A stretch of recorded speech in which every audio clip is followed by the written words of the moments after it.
नमस्कार, आप देख रहे हैं इंडिया बोल रहा है। मैं हूं आपके साथ विवेक चांडिल्य। अमेरिका के परमाणु परीक्षण के बीच रूस से तनाव चरम पर पहुंच गया है। दुनिया की दो सबसे बड़ी परमाणु शक्तियां आमने सामने टक्कर में खड़ी दिखाई दे रही हैं। एक तरफ अमेरिका, जिसके पास दुनिया की सबसे बड़ी सैन्य अर्थव्यवस्था है, 11 aircraft carrier and stealth bombers हैं, B-2, B-21, और 5000 से ज्यादा न्यूक्लियर वॉरहेड्स हैं। तकनीक और उपग्रह क्षमता और लंबी रेंज के हथियारों में अमेरिका आज भी वर्ल्ड में नंबर 1 है। दूसरी तरफ रूस, जिसकी ताकत है उसकी मिसाइलें।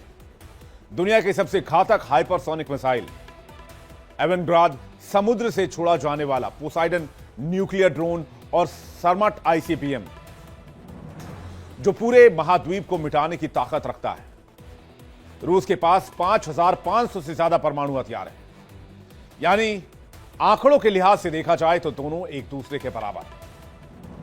ऐसे में दोनों देशों की यह तकनीकी और परमाणु होड़ सिर्फ तनाव को नहीं बढ़ा रही, यह दुनिया को उस मोड़ पर ला रही है जहां एक छोटी चिंगारी भी कभी भी ज्वाला का रूप अख्तियार कर सकती है।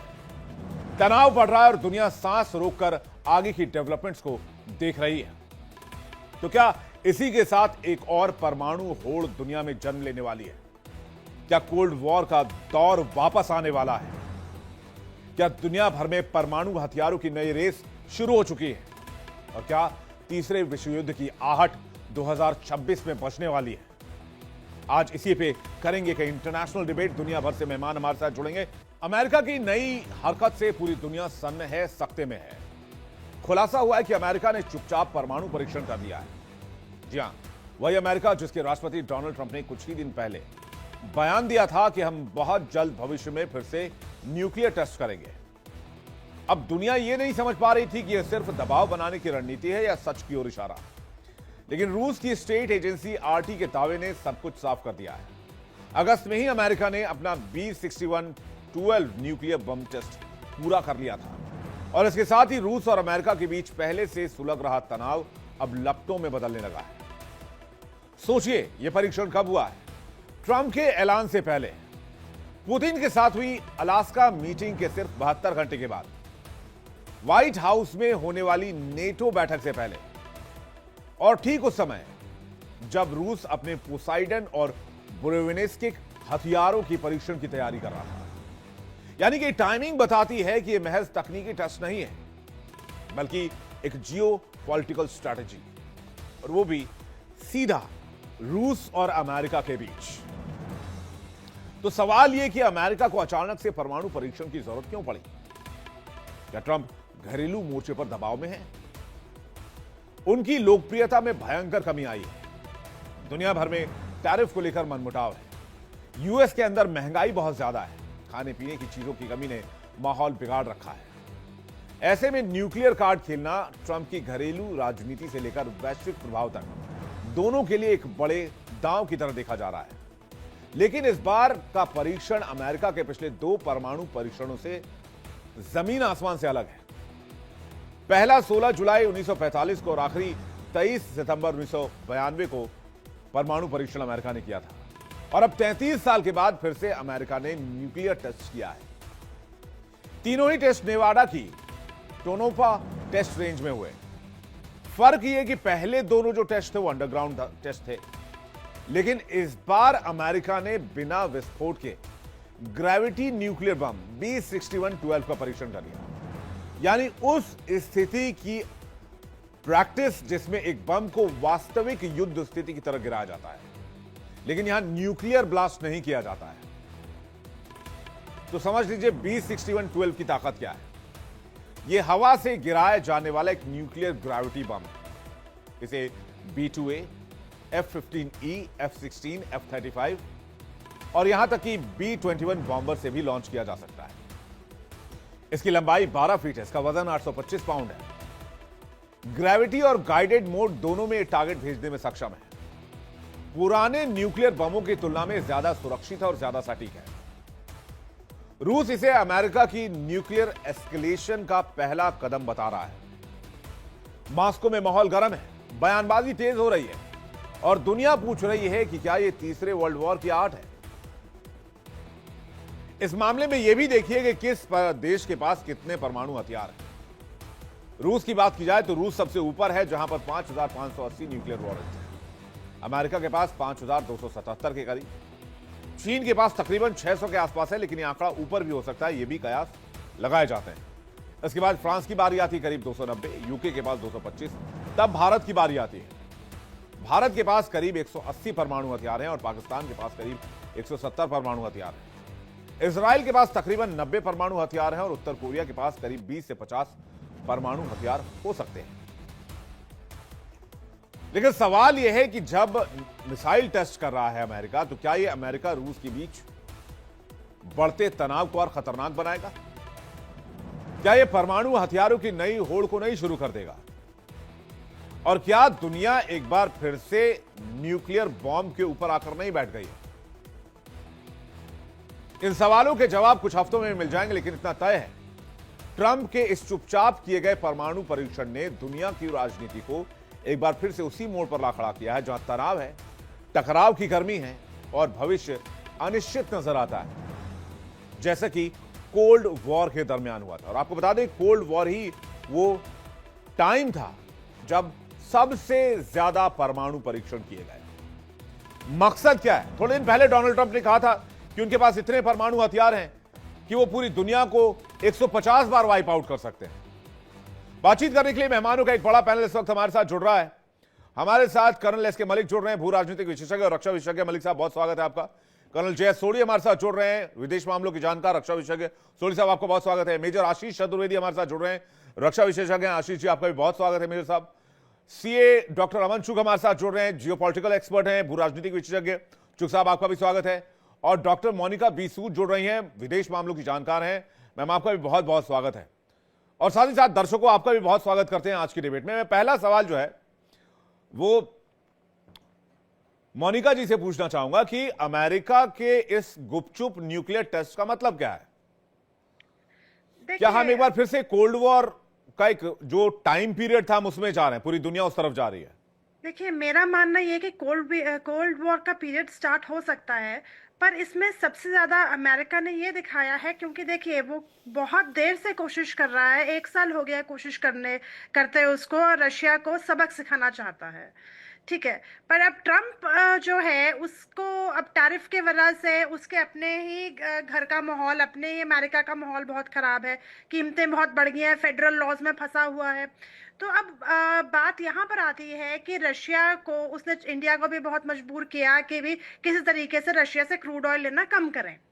ठीक है, और बाकी जितने भी यूरोपियन देश हैं उनको भी मजबूर किया। पर अब दिक्कत ये है कि जो सब लोग, चाइना, इंडिया, ये लोग सब एकजुट होकर क्रूड ऑयल इतना कम नहीं कर रहे हैं लेना, और बाकी जो यूरोपियन देश हैं वो कम नहीं कर रहे हैं। तो इससे अब अमेरिका ये दिखाना चाहता है कि अगर हम ये B6112, अगर हम ये ग्रेविटी का जो ये टेस्ट है, ये अगर जो उसने परफॉर्म किया है, उसे वो ये दिखाना चाहता है कि वो इतना सक्षम है कि ये किसी के ऊपर भी वो इस्तेमाल कर सकता है। स्पेसिफिकली नेटो जो कंट्रीज हैं, नेटो देशों के ऊपर, यूरोपियन देशों के ऊपर दबाव डाला जा सकता है इसके वजह से कि भी वो रशिया से अपना नाता तोड़ें। सिमिलरली, जैसे कि हमारे पास इतने परमाणु नहीं हैं और बाकी जो छोटी देश है उनके पास परमाणु नहीं है, सबसे ज़्यादा अमेरिका के पास हैं।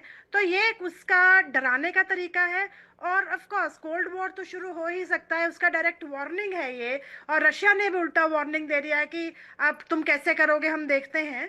तो ये एक रशिया को नीचा दिखाने का, रशिया को रोकने के लिए, सारे देशों को रशिया से तोड़ने का एक तरीका है।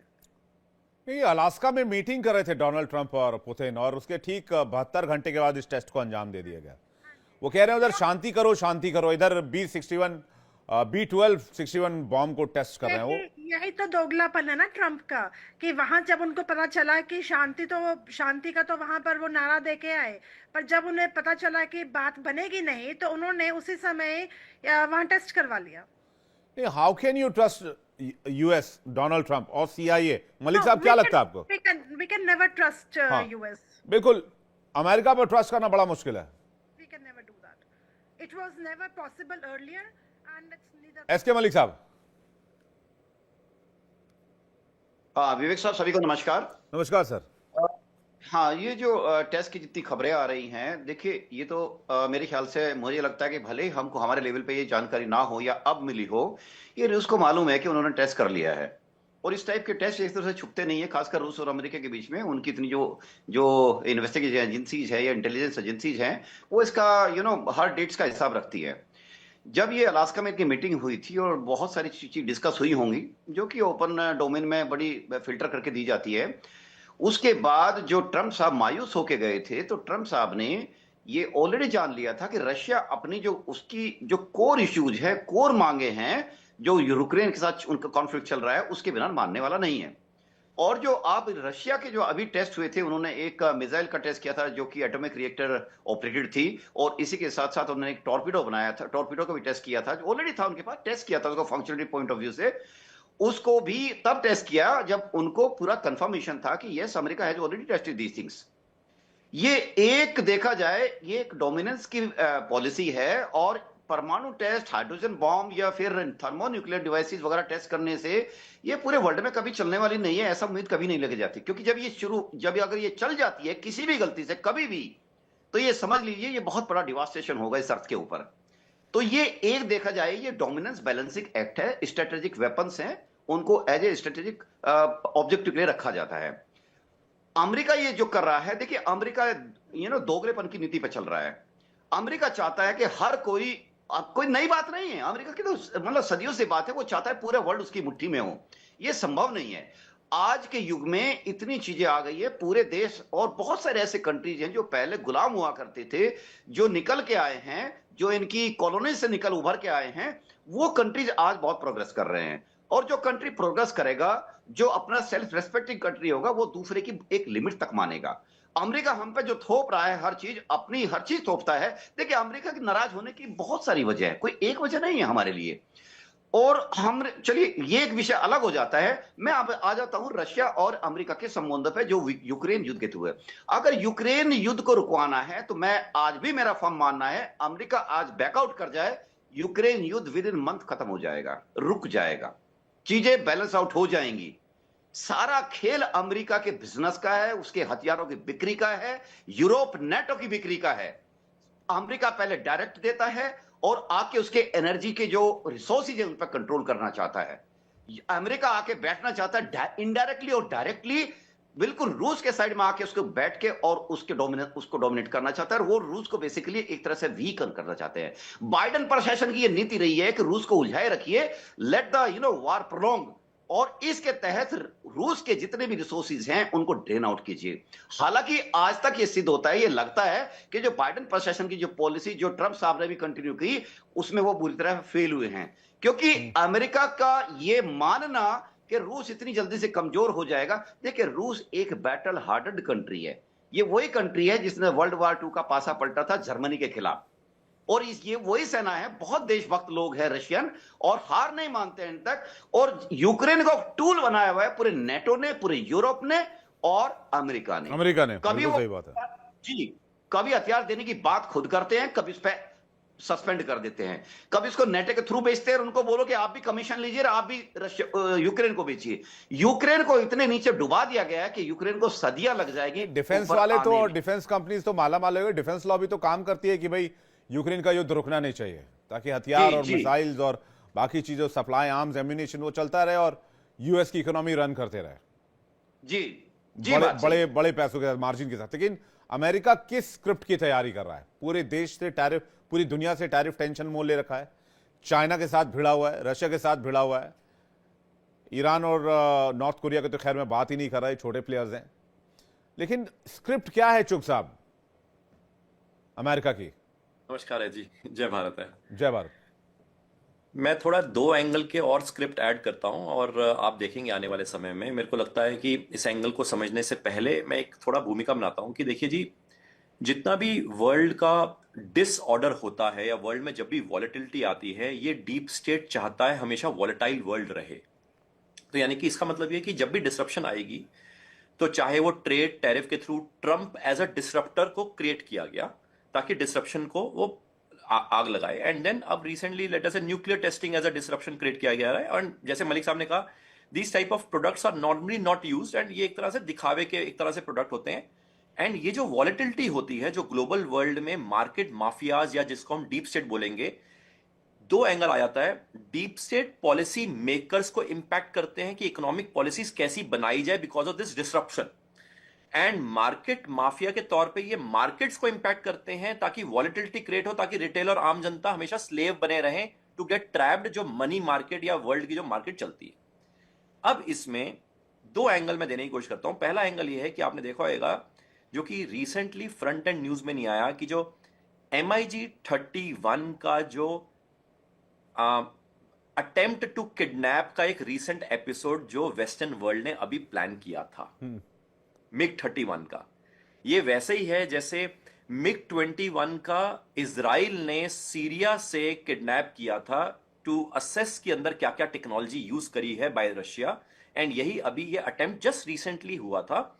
एंड उसी के आसपास ये जो आप कह रहे हैं कि न्यूक्लियर टेस्टिंग हुआ वगैरह, वो इसलिए क्योंकि MiG-31 एक तरह से ऐसा करियर है जो एक तरह से जो उनकी सुपरसोनिक जो मिसाइल्स हैं उसको वो यूज करता है, एंड उस सुपर जैसे किंजाल मिसाइल है, एंड ये तरह के जो MiG-31 है इसको कोई भी मैन्ड एयरक्राफ्ट इंटरसेप्ट नहीं कर सकता है till date by the western world. And जो किंजाल मिसाइल्स है जो मास डिस्ट्रक्शन लाता है, हाइपरसोनिक डिस्ट्रक्शन लाता है, उसको एक तरह से जवाब देने के लिए, क्योंकि ये जो लोग थे जिन्होंने ये अटेम्प्ट किया था in the disguise of press media, जिन्होंने अटेम्प्ट किया था, पायलट और जो नेविगेटर था उससे इंटरव्यू लेने के बहाने उसको इनवाइट किया कि आप ये टेरिटरीज के ऊपर आप इंट्रूड कीजिए, एंड इंट्रूड करके एक तरह से एक मार्केटिंग स्ट्रेटेजी डेवलप करी उनके लिए, एंड उनको कुछ ना कुछ ब्राइब करने की कोशिश करी। तो यानी कि एक ऑफसेटिंग पीस उसके ऊपर हो सकता है। अगर आप मौका देंगे मैं इसके ऊपर आराम से पूरा एलेबरेट कर पाऊंगा। एंड दूसरा मौका क्या है, दूसरा एंगल क्या है, हमें देखो इसको समझना पड़ेगा कि जहां हम कहते हैं कि यूएस जो है वो अगर रुक जाए, US is a creation of England. हमें थोड़ा हिस्टोरिकली जाना पड़ेगा। एक डीप स्टेट जो मैं यूं कहूंगा कि जो यूके से चलाई जाती है, उसका एक पोर्शन जो new version of deep state है वो यूएस की तरफ पनप रहा है, जिसका किरदार ट्रंप निभा रहा है। इसलिए आप देखो ट्रंप के ऊपर अटेम्प्ट, असैसिनेशन अटेम्प्ट वो कहां से होते हैं। सो अल्टीमेटली इसको समझना जरूरी है कि जो यूके है, एंड मैं नाम नहीं लूंगा कि कहां से वो चलता है जानबूझ के, बट वो यूके जो है वो हमेशा चाहता है कि रिजर्व करेंसी जिस भी कंट्री की बने, जो कि आज के डेट में यूएस के पास है, वो डॉलर डिनोमिनेटेड रिजर्व करेंसी की प्रिंटिंग करके ऐसी तरह की वॉर्स में पार्टिसिपेट करे, जो उससे रिसोर्सेज एक्सट्रैक्ट हों उसका शेयर बखूबी यूके के पास जाए। एंड इसलिए मैं सिंस वो एक वर्ड में अटल कर दिया, तो इसलिए आप देखो बीबीसी के साथ डिसरप्शन ट्रंप का अभी चल रहा है, एंड वी ऑल नो कि बीबीसी कहां की संस्था है। तो बीबीसी के साथ वो लड़ाई झिड़क और साथ में यूके से अलग होने की कोशिश जो यूएस एस्टेब्लिश करना चाहता है in the leadership of Trump, and साथ में नेटो कह रहा है कि भाई साहब तुम अकेले अपनी लड़ाई लड़ो या मेरे को डिफेंस बजट का भाई साहब शेयर दो वगैरह वगैरह, मैं फोकट में कुछ नहीं दूंगा। ये सब पूरा जो मलिक साहब ने बिल्कुल बखूबी कहा, जो कॉलोनियल जो माइंडसेट है यूके का, उससे एक तरह से 1776 में यूएस आजाद नहीं हुआ अब तक, आज तक। ये हम सब जानते हैं। 5th प्रेसिडेंट ऑफ यूएस से लेके टिल डेट ये सारे जो प्रेसिडेंट्स हैं ये सब डीप स्टेट यूके से चलाए जाते हैं। एंड इसलिए आप देखो जितने भी उनके डेलीगेट्स या रिप्रेजेंटेटिव्स आते हैं वो हमेशा प्रोटेस्टेंट्स होते थे। अब ये स्लेवरी से हटना चाहते हैं, इसलिए वह अपने आप को followers of church of England नहीं कहते हैं। मतलब मैं थोड़ा दबी दबी आवाजों में कहना चाहता हूं, बट आप ये दो एंगल को भी मद्देनजर रखें जो ये ट्रंप साहब दिखाना चाहते हैं, और जो रशिया को ऑलरेडी पता था, जिसकी न्यूज अभी हेडलाइन में बनी है जानबूझ के। तो क्या डायरेक्ट आमने सामने आएंगे? मैं सोली साहब के पास जा रहा हूं। सोली साहब, डायरेक्ट आमने सामने आएंगे रूस और अमेरिका, या ये ऐसे ही चलता रहेगा? जय हिंद विवेक जी। जय हिंद सर। ये मेरा सौभाग्य है कि मैं आपके न्यूज चैनल पर हूं और विख्यात को पैलेस के साथ हूं। पिछले साल 5 नवंबर को जब डोनाल्ड ट्रंप अमेरिका के राष्ट्रपति चुनाव जीते, उस दिन से लेके इस साल 20 जनवरी तक जब उन्होंने दूसरी बार अमेरिकी राष्ट्रपति का शपथ ग्रहण किया, इस दौरान उनकी कई ब्रीफिंग्स हुई स्टेट डिपार्टमेंट से, डिपार्टमेंट ऑफ वॉर से और बाकी अमेरिकी गवर्नमेंट इंस्टीट्यूशन से। इन सारी ब्रीफिंग्स में एक बात डोनाल्ड ट्रंप को साफ समझ आई कि अमेरिका के बनस्पत चीन आर्थिक और सैनिक शक्ति में बहुत आगे निकल चुका है। और दूसरी बात जो उनको अच्छी तरह समझ आई कि जिस तरह से चीन और रूस की दोस्ती है, अमेरिका इन दोनों महाशक्तियों को टक्कर नहीं दे सकता है। तो डोनाल्ड ट्रंप ने 20 जनवरी से पहले एक फैसला लिया कि ना वो रूस के साथ ना वो चीन के साथ भिड़ेंगे। इसलिए अपने शपथ ग्रहण में उन्होंने चीन के राष्ट्रपति शी जिनपिंग को आमंत्रित किया और बाकी कई देशों के राष्ट्रपति या प्रधानमंत्री को आमंत्रित किया जो उनके खास करीब थे, जैसे अर्जेंटीना के राष्ट्रपति और इटली की प्रधानमंत्री। लेकिन चीन, जिसे 2024 तक जो अमेरिका के पेंटागन की डिफेंस स्ट्रैटेजी रिपोर्ट निकलती है हर साल, 2024 फरवरी में इस रिपोर्ट में साफ लिखा था कि अमेरिका का नंबर 1 दुश्मन चीन है। लेकिन तब भी चीन के राष्ट्रपति को आमंत्रित किया, वो गए नहीं, उन्होंने अपने उपराष्ट्रपति को भेजा। जब वो राष्ट्रपति बने इस साल 20 जनवरी को, उसके बाद उन्होंने रूस और चीन के साथ नॉर्मल दोस्ती रखी, बल्कि वो आगे बढ़ने लग गए। हमने देखा 3 साल से हम सुनते आए वेस्टर्न मीडिया का कि पुतिन एक वॉर क्रिमिनल है, पुतिन ये है वो है। लेकिन जब 15 अगस्त को पुतिन और डोनाल्ड ट्रंप एंकरेज अलास्का में मिले तो ऐसे लगा जैसे पता नहीं कितने सालों के बिछड़े हुए दोस्त मिले हैं। और जब डोनाल्ड ट्रंप ने दुनिया पे टैरिफ लगाया, चीन पे टैरिफ लगाया उन आइटम पे जिसका कुछ ज्यादा अमेरिका को प्रभाव नहीं पड़ता था, लेकिन चीन भी 2 कदम आगे निकला। उसने जब 14 सितंबर को रेयर अर्थ पे बैन लगाया, तब डोनाल्ड ट्रंप को समझ आ गया कि चीन के साथ मैं बिल्कुल कुछ गलत हरकत नहीं कर सकता हूं। और 31 अक्टूबर को शी जिनपिंग और Donald Trump Busan south Korea में मिले और अगले दिन डोनाल्ड ट्रंप की ट्वीट आई G2 की। ये G2 नहीं, ये G3 है। मैंने इस पे 1 महीने पहले लेख लिखा है। G3 का मतलब है दुनिया में 3 महाशक्तियां, रूस, अमेरिका और चीन। इन तीनों महाशक्तियों ने दुनिया को अपने अपने अनौपचारिक हिस्सों में बांट लिया है। यानी कि अमेरिका चीन के इलाकों में दखल नहीं देगा, चीन अमेरिका के इलाकों में नहीं देगा और अमेरिका रूस के इलाकों में दखल नहीं देगा। और इसीलिए ताइवान पे अमेरिका ने कोई स्टेटमेंट नहीं जारी किया है। जो लग रहा था बुसान के बाद अमेरिका ताइवान के साथ खड़ा होगा, ताइवान को उसने बिल्कुल अकेले में छोड़ दिया है।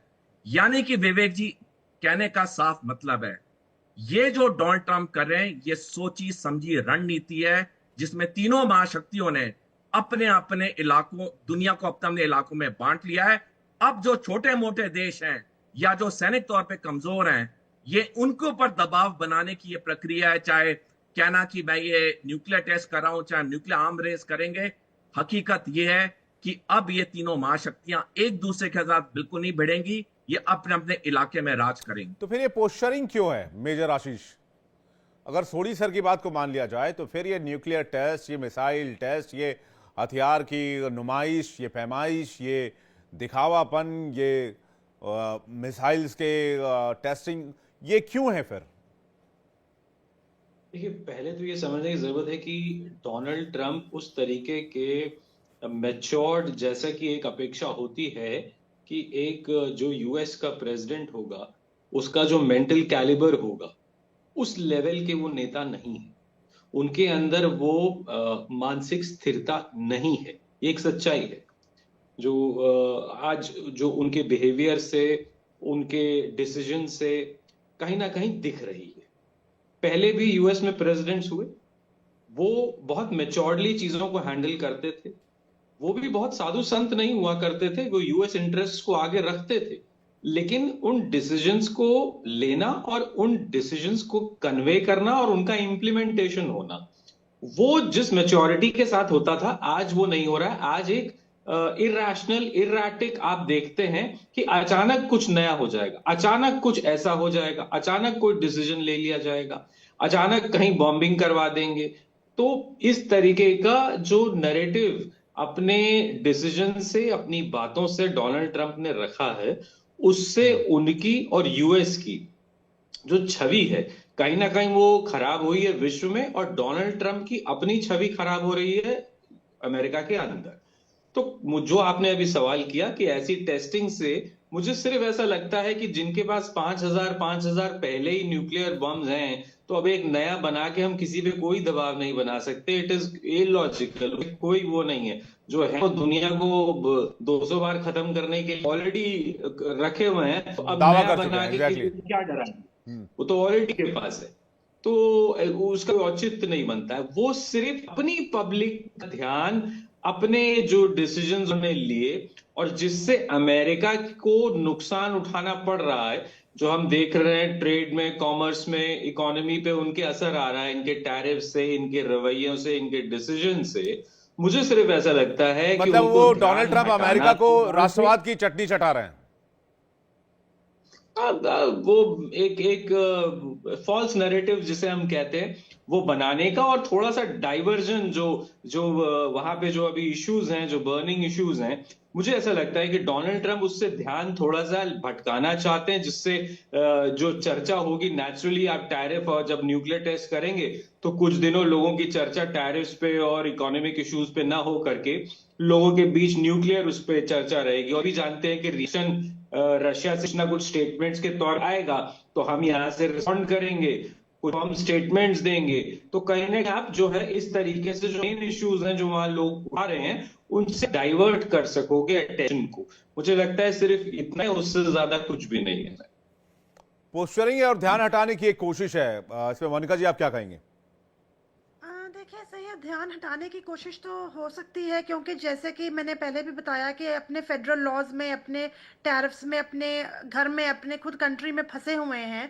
तो एक ध्यान भटकाने की, हटाने की तो ये उनका आइडिया है ही। और जैसे कि देखा गया है कि इस बार वो डिसीजंस कुछ सही नहीं ले रहे हैं, अपनी मनमर्जी कर रहे हैं और अपने आप को एक डिक्टेटर की तरह शो कर रहे हैं, मैं ये बोलूँगी। वो चाहते हैं कि उनको, ये उनका लास्ट टेन्योर है, अपना वहाँ सिक्का जमा के जाना चाहते हैं ताकि उनकी प्रशंसा हर तरफ से हो। इसका एक ये भी उनकी अब एक अपना पर्सनल ईगो सेटिस्फैक्शन भी है, हर जगह पर उन्होंने अपना ईगो सेटिस्फैक्शन दिखाया है। उसके बाद रही बात, जैसे कि मैंने आपको बताया कि ये ठीक है, जैसे अभी ये भाई साहब बोल रहे थे कि छोटे देशों को, मतलब ऑलरेडी उनके पास इतने परमाणु हथियार हैं तो किसी को दिखाने की जरूरत नहीं है। पर उन्होंने जो अपना लास्ट परमाणु हथियार का टेस्ट किया था वो 33 साल पहले किया था। तो इस समय एक उनके पास समय था, लोगों का ध्यान भटकाना हो सकता है, उसके साथ साथ पूरी दुनिया को दिखाना कि मेरे में अभी भी ताकत है, मैं किसी के साथ, किसी भी देश के साथ कुछ भी कर सकता हूं। ठीक है, चीन के साथ वो सीधा नहीं भिड़ सकते, पर इसका असर साउथ एशिया में भी होगा, इसका असर चाइना के ऊपर भी तो होगा ना।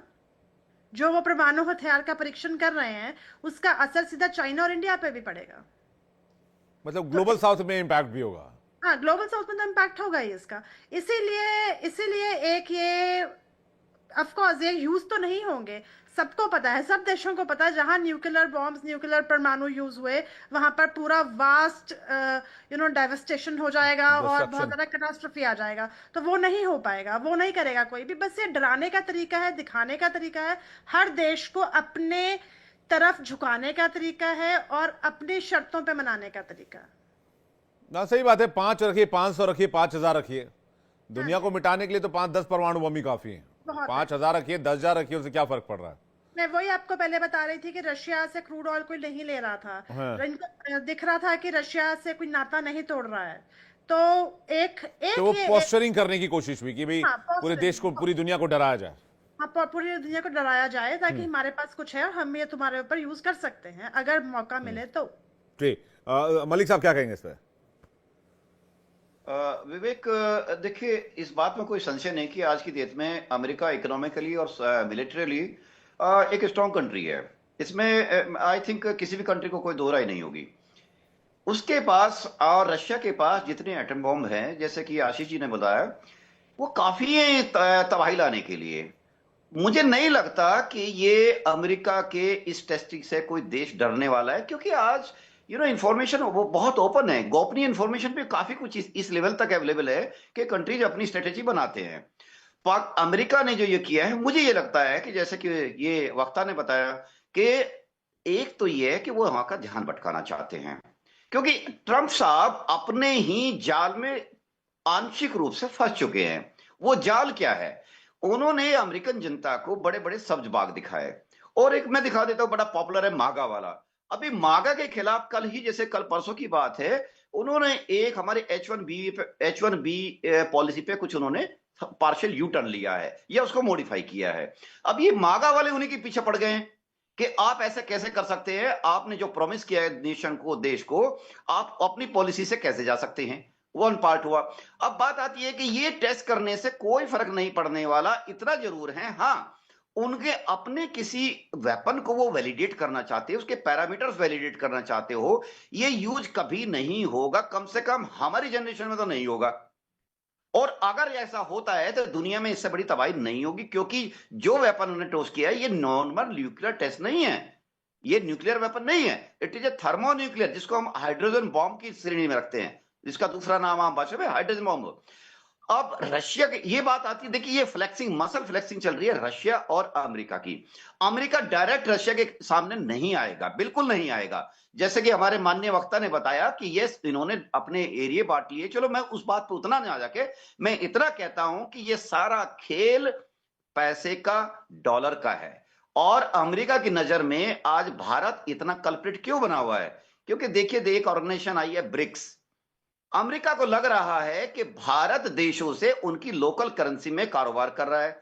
रशिया से हमने जितने तेल लिए, रूबल, रुपी और इवन चाइना की करेंसी में हमने पे आउट किया है, तो उसको ये लगता है कि इंडिया जो है ना स्पीयर हेड कर रहा है डॉलर के खिलाफ लड़ाई को, इसलिए वो इंडिया को खिलाफ, चलो इंडिया के खिलाफ ये जो टेस्ट है उसके खिलाफ उसका संबंध नहीं बनता है, लेकिन आज अमेरिका जो इंडिया के खिलाफ इतने एक्शन लेने की बात कर रहा है, सुप्रीमेसी दिखाने की कोशिश तो है, जी प्रेशराइज करने की तरह से, और रशिया के खिलाफ ये कुछ नहीं है, एक डोमिनेंस और एक साइकोलॉजिकल प्रेशर डालने की टैक्टिक्स है उसकी, और अमेरिका के लोगों का ध्यान भटकाने की ये बड़ा वजह है, और कोई वजह नहीं है, क्योंकि वो खुद क्रिटिसिज्म में गिर चुके हैं। वहां के लोग इस बात पे मैं कल ही किसी टीवी चैनल पे बात कर रहा था, America one of the finest American economist, and he was telling कि नहीं अमेरिका में चीजें बहुत दिक्कत है, बहुत दिक्कत आ चुकी हैं, शुरुआत हो चुकी है। और डोनाल्ड ट्रंप के अगर उनके पॉइंट ऑफ व्यू से देखा जाए या उनके प्रोस्पेक्ट में देखा जाए तो उनकी जो अप्रूवल रेटिंग है -18 चली गई। आज तक किसी भी प्रेसिडेंट की अप्रूवल रेटिंग -18 में नहीं रही, डिसअप्रूव कर दिया लोगों ने, पहली बात। दूसरी बात यह कि वो जो है वो अपने वर्क फ्रंट पर फंसे हुए हैं, क्योंकि अभी मेयर का चुनाव हार गए न्यूयॉर्क वाला उनकी पार्टी, 2 गवर्नर के चुनाव हार गई, डेप्यूटी गवर्नर के इलेक्शंस हुए तो वहां भी हार गए, डेमोक्रेट्स जीत गए, हर जगह डेमोक्रेट्स को बढ़त मिल रही। इवन सोचिए आप, जोहरान ममदानी जो कि इवन यूएस के भी नहीं है, वो न्यूयॉर्क से चुनाव जीत जाते हैं, वो मागा सपोर्टर्स के बीच में भी है। तो एक पर्सनल और एक वर्क फ्रंट पर एक क्राइसिस फेस कर रहे हैं, और फेस सेविंग चाहते हैं वहां से कि मैं अपना चेहरा कैसे बचाऊं। तो वो या तो रशिया को गाली देकर या रशिया को कॉर्नर करके या मिसाइल टेस्ट करके दुनिया को बता कि भाई रशिया टेस्ट कर रहा है, नॉर्थ कोरिया टेस्ट कर रहा है, पाकिस्तान टेस्ट कर रहा है, तो हमने भी टेस्ट करना होगा, हम अपनी जो है वो बराबरी रखें। नहीं, मुझे नहीं लगता कि ये लॉजिक के साथ वो जा रहे होंगे, क्योंकि उनके पास ऑलरेडी इतना स्टॉक पाइल है which need not to be, हाँ वैलिडेशन वो कर रहे होंगे कुछ ना कुछ, और ये लैब के अंदर या फील्ड के अंदर या रेंज के अंदर ये वैलिडेशन प्रोसेस एक कंटिन्यूअस प्रोसेस है। कुछ चोरी छिपे, कुछ कम यील्ड के अंदर, बहुत छोटा यील्ड होगा तो पता भी नहीं चलता है, जो कि केटी का बहुत कम अगर पॉइंट्स में है तो नहीं पता चलता, और वैलिडेशन प्रोसेस से काफी एक तरह से देखा जाए वैलिडेट हो भी जाती है। ये मात्र उन्होंने ज्यादातर बड़ा विषय ये है कि उन्होंने ध्यान भटकाया है, क्योंकि अमेरिका में प्रॉब्लम है, शुरुआत हो चुकी है, और जो प्रॉब्लम उन्होंने शुरू की है ना, जो अपनी पॉलिसी के तहत उन्होंने जो पलटी खाई है, इसके तहत जो प्रोविजन हुई है कि अमेरिकन सिटीजन इसको फेस करेंगे अगले कई सालों तक, ये मेरा मानना है। जी अमन शुक्ला साहब क्या कहेंगे आप? देखिए मैं इसमें तो पूरा सहमत हूं मलिक साहब से कि ये जो तरह के वेपन्स होते हैं ये नॉर्मली ऐसे यूज करने के लिए ऑब्वियसली नहीं दिखाए जाते हैं, ये सिर्फ दिखाए जाते हैं to create that disruptive order, ताकि मार्केट में मार्केट्स वॉलेटाइल हों, जैसे मैंने जिक्र भी किया। एंड ऑब्वियसली हम ये समझ सकते हैं कि ऐसी चीजों से क्या होता है, ऐसी चीजों से कई तरह के जो छोटे कंट्रीज हैं वो कहीं ना कहीं साइड्स लेते हैं कि मेरे को क्या यूएस की साइड लेनी है या रशिया की साइड लेनी है। एंड साइड लेने का मतलब ये है ऐसे कंट्रीज को उनके रिसोर्सेज को एक्सट्रैक्ट करने का मौका मिल जाता है, क्योंकि हमें इसको बड़े ध्यान से समझना पड़ेगा कि अल्टीमेटली लड़ाई पैसे की है, पैसे से ही पावर की है। पावर ये जो डिस्प्ले है इसी को आप फ्रंट एंड पे रखो या बैक एंड पे रखो, इसकी बैकिंग आज के दिन में किसी भी पदार्थ से नहीं है, कमोडिटी से नहीं है। एंड इसलिए आप देखो अब जब से ब्रिक्स की बातें शुरू हुई हैं, हर छोटा मोटा कंट्री ये बताने की कोशिश कर रहा है कि जी मेरे देश में लिथियम है, अरे सर मेरे देश में कोबाल्ट है, अरे सर मेरे देश में यूरानियम है। ऐसा क्यों बता रहे हैं? क्योंकि ब्रिक्स का जो फॉर्मुलेशन है जो करेंसी का, that is multipolar currency which is backed by multi multi types of commodities. क्योंकि अब सिर्फ गोल्ड तो सारे देशों के पास है नहीं, 8,000 टन सिर्फ यूएस लेके बैठा हुआ है, नोन रिजर्व्स, हालांकि हो सकता है ज्यादा है कम है, ऑडिट तो उन्होंने नहीं करवाया पिछले 40 साल से। बट यानी कि अगर मेरे को करेंसी का वर्चस्व पैदा करना है या यूएस को अपने करेंसी के वर्चस्व को रखना है, तो उसके लिए कहीं ना कुछ रिसोर्सेज बैकिंग चाहिए, कमोडिटीज बैकिंग चाहिए। और कहीं ना कहीं हम देख सकते हैं अफ्रीका में जहां पहले यूएस का पूरा बोलबाला था, फ्रांस का बोलबाला था, अब वहां पे रशिया पहुंच रहा है। जहां पे सऊदी में पूरा यूएस का बोलबाला था, वहां पे रशिया पहुंच रहा है।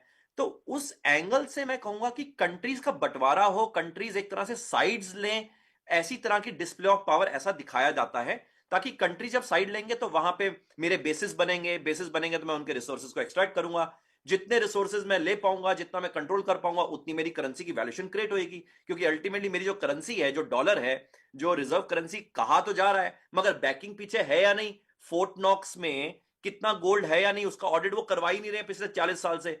तो ये सारी चीजों को मैनेज करने के लिए सारी चीजें डिस्प्ले ऑफ पावर दिखाई जाती है।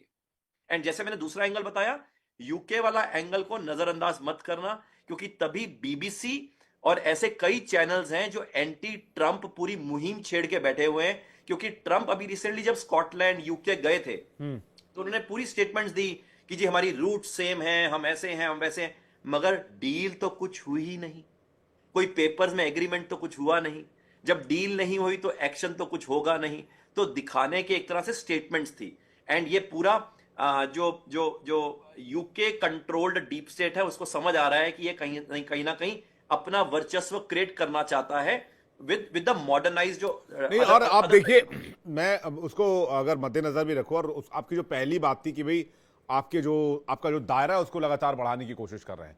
अब यूएस ने क्या कहा, सेंट मार्टिन में वो बनाना चाहते हैं, सेंट मार्टिन आइलैंड में वो अपना बेस बनाना चाहते हैं। पाकिस्तान से भी बात करें कि पाकिस्तान में भी एयर बेस बनाने के लिए उनको कोई जगह चाहिए, क्रिप्टो हब बनाना चाहता है पाकिस्तान को, क्रिप्टो हब, और एक पोर्ट बनाने को लेकर भी बातचीत हो रही है। एक तरफ ये रिपीट करूंगा जो मैंने पहले जिक्र किया, ग्वादर पोर्ट के जस्ट 70 और 100 किलोमीटर के दायरे में ही एक और पोर्ट बनाने पर बातचीत चली है, जो मुनीर देने वाले हैं अमेरिका को। बिल्कुल, ये ग्लोबल साउथ के लिए भी ये टेंशन वाली बात। जी, बलूचिस्तान से रेयर अर्थ मिनरल्स लेना चाहते हैं। ऐसी जो अलास्का की मीटिंग थी, मैंने पहले भी जिक्र किया था, अलास्का की मीटिंग पुतिन और ट्रंप के बीच में was not about Ukraine, it was about, Putin गया था फॉर अलास्का की, भैया मेरा अलास्का वापस दो, मुद्दा वहां था। सोनी साहब, क्या ये पोस्चरिंग है वर्ल्ड में अपना दबदबा दिखाने के लिए? क्योंकि हाथ से इनके फिसल रहा है सब कुछ। इन्होंने सारी कंट्री से टैरिफ का मामला मोल ले रखा है, वो और जा रहा है। भारत ने झुकने से इनकार कर दिया, भारत गया, चाइना ने झुकने से इनकार कर दिया, चाइना गया। तो अब सुप्रीमेसी स्थापित करने के लिए कुछ तो चाहिए, तो हथियारी जो 5,500 और 5,500 कर लें। विवेक जी, इसी साल 20 अप्रैल को पीट हेग्सेथ, जो कि अमेरिका के सेक्रेटरी ऑफ वॉर है, उन्होंने बयान दिया कि चीन की हाइपरसोनिक मिसाइल अमेरिका के 11 नौसेना के एयरक्राफ्ट कैरियर्स को महज 20 मिनट में बर्बाद कर सकती है। और उन्होंने यह भी कहा उसी दिन कि अमेरिकी सेना में जो भी वॉर गेम्स होती हैं, सारी वॉर गेम में अमेरिका चीन से हारता है। तो इस बात से तो साफ हो गया कि अमेरिका चीन के सामने सैनिक तौर पे कहीं नहीं खड़ा है।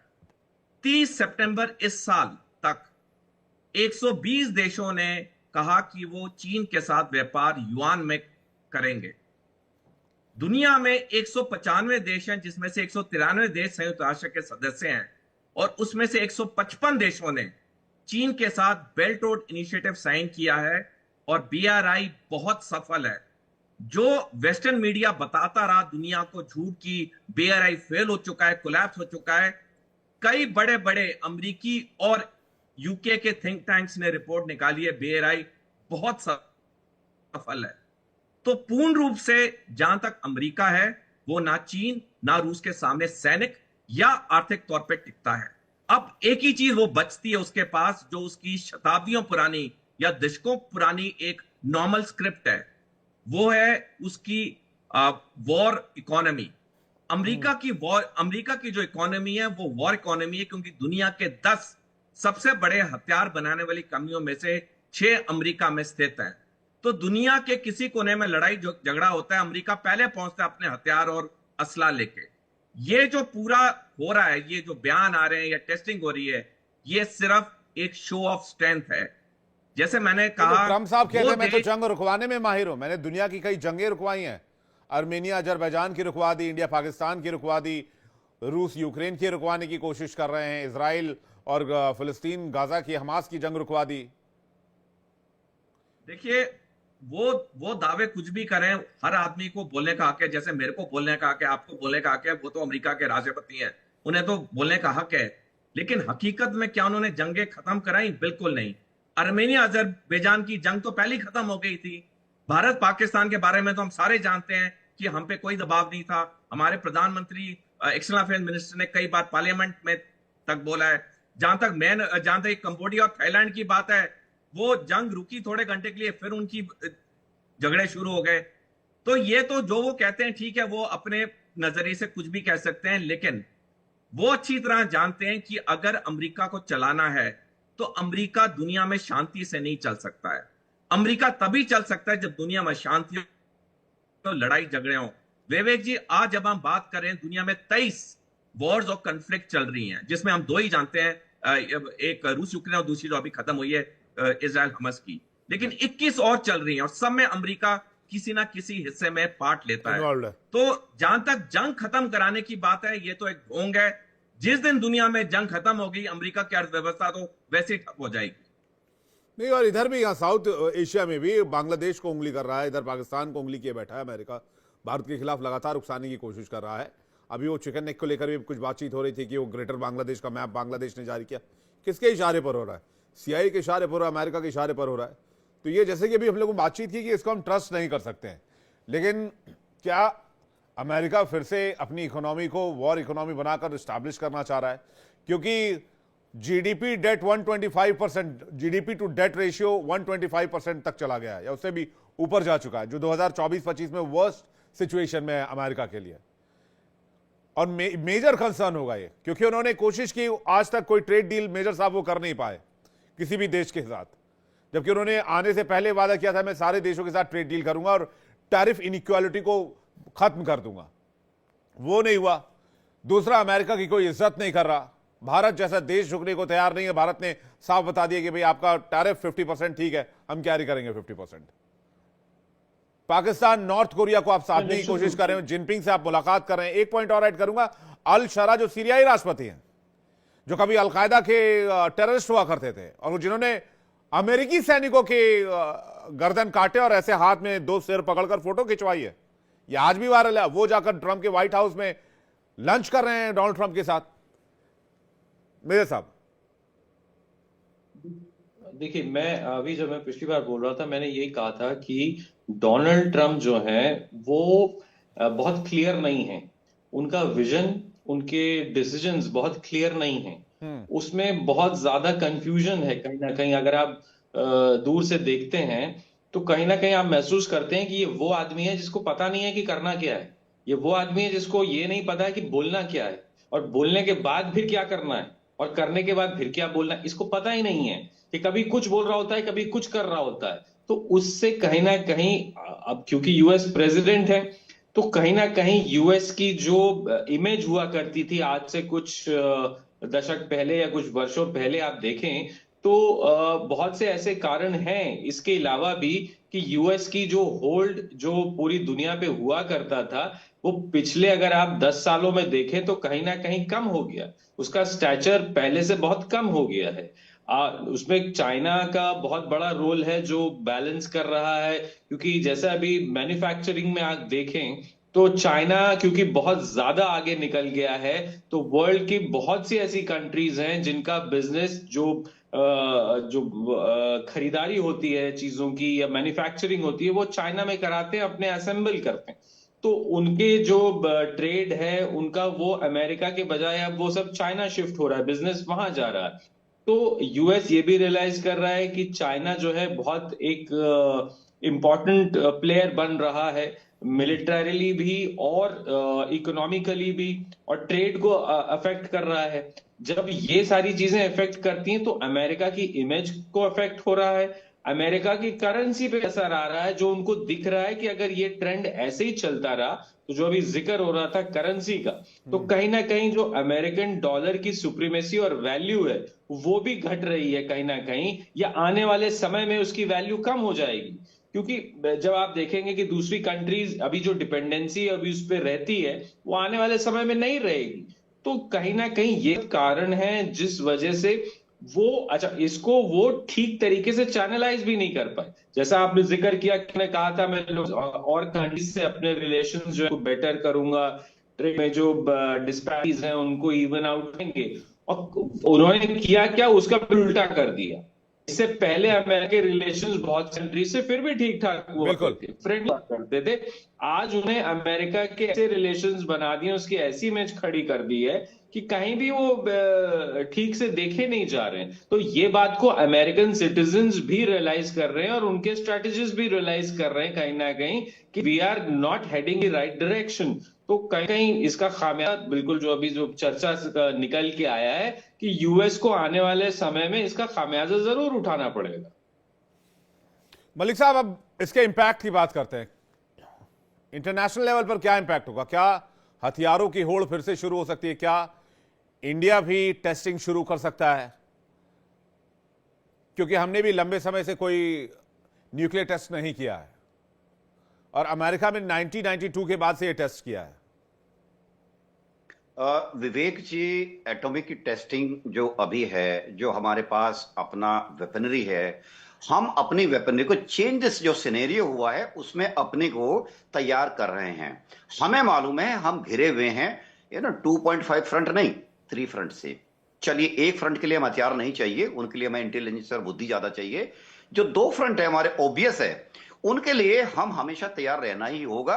और उसके लिए हमें अपने वेपन्स को, अपने सिस्टम्स को, आज के जमाने में क्लासिकल और जो पुराने टाइप का युद्ध होता था उससे बहुत आगे बढ़ गई हैं चीजें। आज के टाइम में इलेक्ट्रॉनिक्स वॉरफेयर, आज के टाइम में साइबर वॉरफेयर, और इन सब का इंटीग्रेशन बहुत बड़ा रोल प्ले करेगा। हथियारों की होड़ मैं नहीं समझता कि ये टू प्रीमेच्योर टू से, और ये भी प्रीमेच्योर होगा कि भारत टेस्ट करेगा नहीं करेगा। लेकिन मैं इतना कह सकता हूं कि भारत के पक्ष में अपने हथियारों को वैलिडेट करने का जो भी प्रोसेस है मेरे ख्याल से वो चल रही होगी।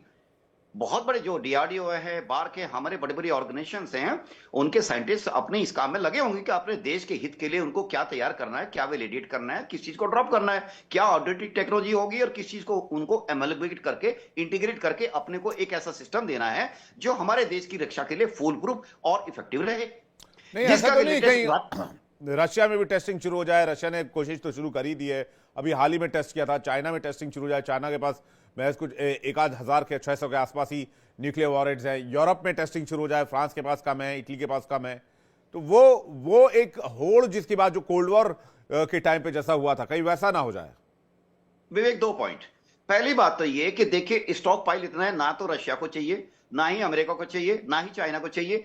दूसरा पॉइंट, इतने हथियार होने के बावजूद अगर कोई वेपन टेस्ट करना चाहता है तो अमेरिका ये उसको ग्राउंड, एक बहाना दे देता है कि आपने भी टेस्ट किया तो आप किस मुंह से हमको रोक पाएंगे। तो ये टेस्ट करने का बहाना जरूर मिल सकता है, पर मेरा लगता है कि इस टेस्ट के करने से उन्होंने अपने आप को रशिया के खिलाफ पोजीशनिंग की है और वो पूरी दुनिया में एक संदेश देना चाहते हैं किसी we are the supreme. All तो हम जानते हैं कि भाई तुम एक पावरफुल कंट्री हो, इकोनॉमिकली ऑल्सो और मिलिट्रीली ऑल्सो।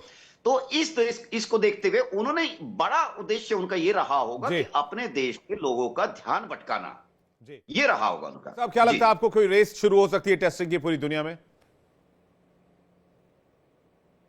नहीं जी, मेरे को रेस में तो देखो ऐसा कुछ नहीं दिखता, बट हाँ, अगर आप मेरे से पूछो कि वर्ल्ड ऑर्डर में क्या गैंग्स दोबारा बनते हुए क्या हम वर्ल्ड वॉर 3 की तरफ मूव कर रहे हैं, हम ऑलरेडी वर्ल्ड वॉर 3 में मूव कर चुके हैं। एंड जैसे अभी पहले भी सोडी साहब ने भी जिक्र किया, मैं यूं कहूंगा कि Israel Hamas is just a break, this will take a bigger picture. अभी आप देखेंगे जैसे से 2025 2026 ये और बिगर पिक्चर लेगा। Cambodia Thailand was just a display of weapons, क्योंकि चाइना को अपने वेपन्स दिखाने थे, यूएस को अपने वेपन्स दिखाने थे। मोर काउंटर्स विल गेट एक्टिवेटेड, मतलब आप वर्ल्ड में और भी काउंटर्स देखेंगे। एंड मैं ऐसा थोड़ा डिफर करूंगा कि जब चाइना ताइवान की तरफ इनैक्ट करेगा तो उसमें यूएस डेफिनेटली कॉन्फ्रंट करेगा। साउथ चाइना सी पे ऑलरेडी एक्शन दिखा रहा है। यहां पे मैं फिर 2 एंगल दोबारा देने की कोशिश कर रहा हूं जो बहुत इंपॉर्टेंट है। पहला, जैसे मैंने जिक्र किया कि ट्रंप एक तरह से एक डिफरेंट आइडियोलॉजी के तहत वर्क कर रहा है against the established deep state run from the UK. उसी के तहत आप देखो यूके ने 5 आइज करके एक तरह से संस्था बनाई हुई है, विच इज लाइक ऑस्ट्रेलिया है, न्यूजीलैंड है, कनाडा है, यूएस है एंड गवर्न्ड बाय यूके है। यूएस ये सारे बाकी जो 3 देश हैं इंक्लूडिंग यूके, में अभी नाम नहीं दे रहा, बट कनाडा से भी रिश्ता तोड़ रहा है, मतलब खराब कर रहा है, ऑस्ट्रेलिया से भी खराब कर रहा है, न्यूजीलैंड को वैसे नहीं कोई पूछता है।